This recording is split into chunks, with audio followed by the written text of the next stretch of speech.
John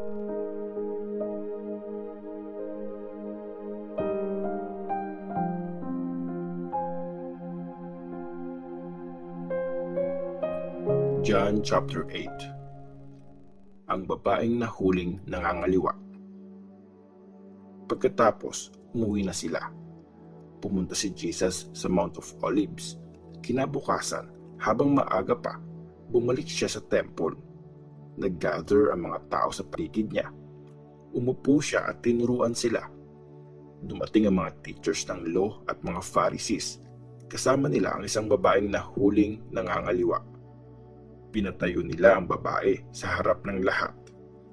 Sinabi nila kay Jesus, "Teacher, huling-huli sa akto ng pangangaliwa ang babaeng ito.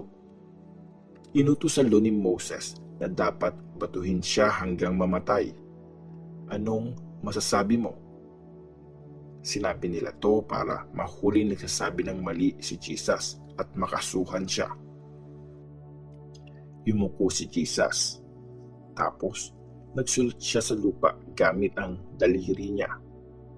Tuloy pa rin sila sa pagtatanong kay Jesus kaya tumayo siya at sinabi, "Kung sino sa inyo ang walang kasalanan, siya ang unang bumato sa babaeng ito."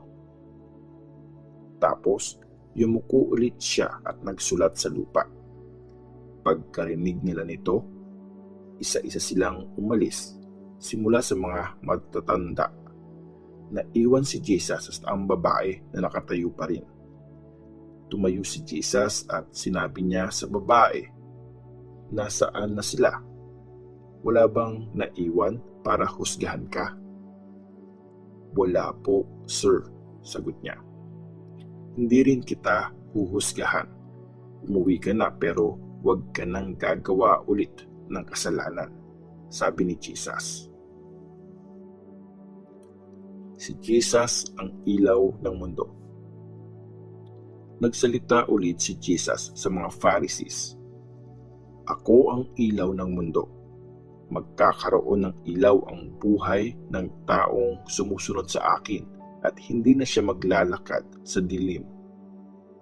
Sinabi sa kanya ng mga Pharisees, "Ikaw lang nagsasabi niyan at walang kwenta ang mga ganyang pananalita."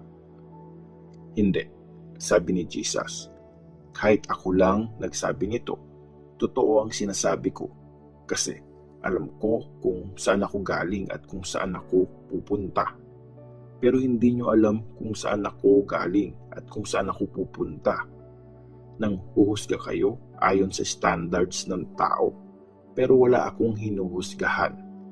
Pero pag ako ang humusga, tama ang hatol ko kasi hindi ako nag-iisa. Kasama ko ang Ama na nagpadala sa akin. Nakasulat sa law nyo na pagparehas ang sinasabi ng dalawang witness, totoo ang sinasabi nila. Ako mismo ang nagsasalita para sa sarili ko at ang Ama na nagpadala sa akin ay nagsasalita din tungkol sa akin." "Nasaan ang tatay mo?" tanong nila. "Di nyo ako kilala, pati ang tatay ko," sagot ni Jesus. "Kung kilala nyo ako, kilala nyo din ang tatay ko." Sinabi ni Jesus ang lahat ng ito habang natuturo siya sa temple. Doon siya nakapwesto malapit sa mga offering box. Walang umaresto sa kanya kasi hindi pa niya time. "Hindi kayo makakarating sa pupuntahan ko." Sinabi uli ni Jesus sa kanila, "Aalis ako. Hahanapin niyo ako pero hindi kayo makakapunta sa pupuntahan ko.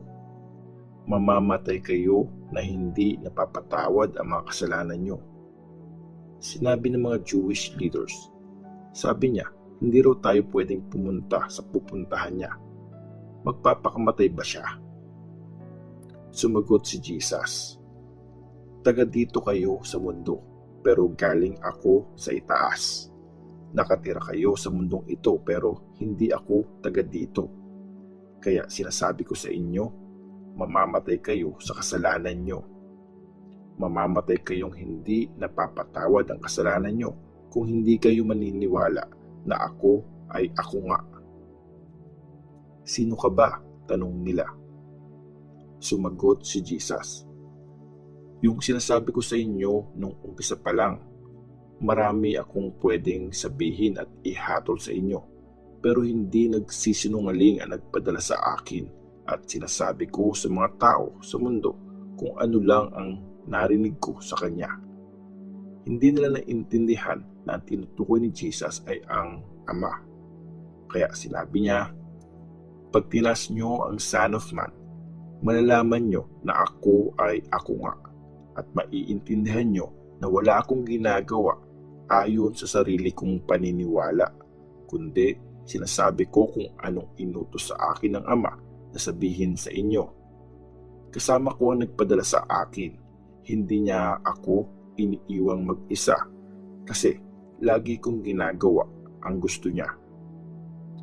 Marami sa mga nakarinig kay Jesus ang naniniwala sa Kanya. Palalayain kayo ng katotohanan. Sinabi ni Jesus sa mga naniwala sa Kanya, kung sinusunod nyo ang mga teachings ko, mga disciples ko talaga kayo. Malalaman nyo ang katotohanan at ito ang magpapalaya sa inyo. Sabi nila, mga descendants kami ni Abraham. Never kami naging alipin ng ibang tao. Bakit mo sinasabing makakalaya kami? Sinabi ni Jesus sa kanila, tandaan nyo, lahat ng gumagawa ng kasalanan ay alipin ng kasalanan. Hindi laging kasama ng pamilya ang alipin, pero ang anak habang buhay na member ng pamilya. Pag pinalaya kayo ng anak, magiging malaya talaga kayo. Alam kong mga descendants kayo ni Abraham, pero gusto nyo akong patayin kasi hindi nyo matanggap ang teachings ko. Sinasabi ko sa inyo kung anong pinakita sa akin ng tatay ko, pero ginagawa nyo kung anong pinapagawa sa inyo ng tatay nyo. Sumagot sila, si Abraham ang tatay namin. Sinabi ni Jesus, kung mga anak talaga kayo ni Abraham, gagawin nyo yung mga bagay na ginawa niya. Sinasabi ko lang ang katotohanan na narinig ko sa Diyos, pero gusto nyo akong patayin. Hindi yan ginawa ni Abraham. Ginagawa nyo kung anong ginawa ng tatay nyo. Sumagot sila, ang Diyos lang ang tatay namin. Kami ang mga totoong anak niya. Sinabi ni Jesus sa kanila, kung ang Diyos talaga ang tatay nyo, mamahalin nyo ako kasi galing ako sa Diyos at nandito ako ngayon. Hindi ako pumunta dito sa sariling kagustuhan ko lang. Siya ang nagpadala sa akin.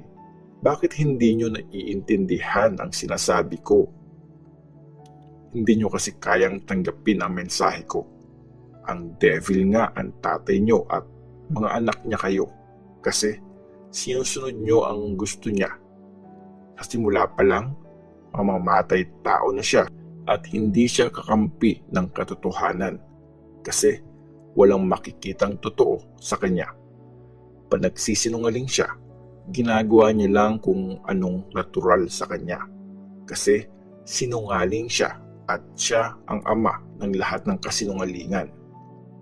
Pero sinasabi ko sa inyo ang totoo, kaya ayaw niyong maniwala. Sino sa inyo ang magpapatunay na makasalanan ako? Kung sinasabi ko sa inyo ang totoo, bakit ayaw niyong maniwala?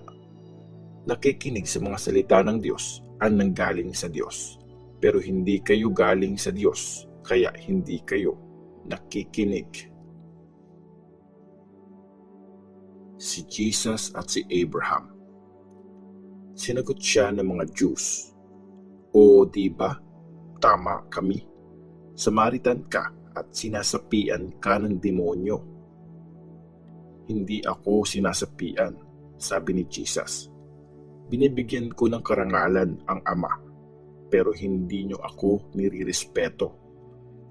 Hindi ko habol ang papuri ng tao, pero merong isa na yon ang gusto niya para sa akin. Siya ang hahatol. Tandaan nyo, Hindi mamamatay ang sinumang sumusunod sa mga teachings ko. Sinabi sa kanya ng mga Jewish leaders, sigurado na kami ngayon na sinasapian ka. Namatay si Abraham, pati yung mga prophets, pero sinasabi mong hindi mamamatay yung mga sumusunod sa iyo. Namatay ang ancestor naming si Abraham. Sinasabi mo bang mas dakila ka kaysa sa kanya? Namatay din ang mga prophets. Sino ka ba sa tingin mo?